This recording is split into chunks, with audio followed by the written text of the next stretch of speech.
Hello everyone and welcome to another video. In this video, I'll show you the color splash effect in Photoshop, which basically means turning your entire image into black and white, leaving certain part of it colored. In this case, I leave the eyes and the scarf colored while I'll turn the rest of the image black and white.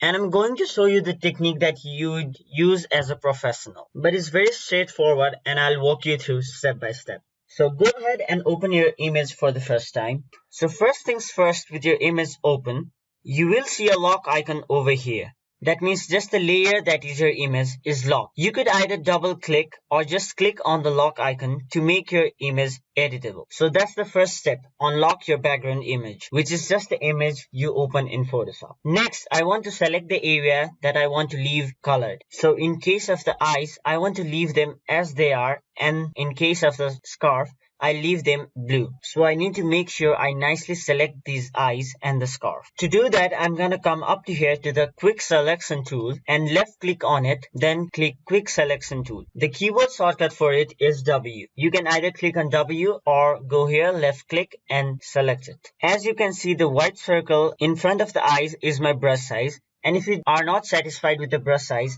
you can increase or decrease your brush size by clicking over here.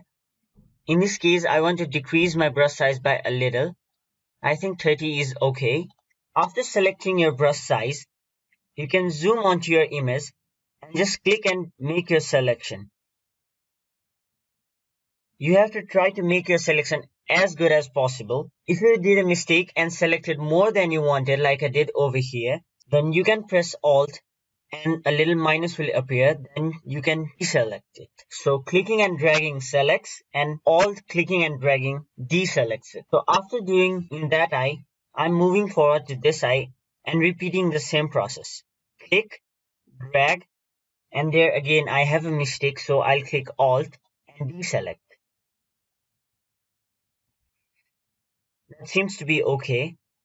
Now I have to select the scarf.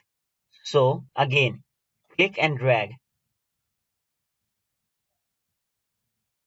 It is very easy. After you do that, you can either press Ctrl J or right click and select layer via copy. And basically it puts your selected objects over here. So if I turn off the background, you just basically see what you have selected. After that, you have to select your bottom layer and change it to black and white. So to do that, you have to go to image. After that, adjustment, and select black and white. You could refine this, but I'm gonna leave it as it is and press on OK. With that, your background image is black and white, but the objects you have selected are still colored. This is a professional technique of color splash effect in Photoshop, which gives you far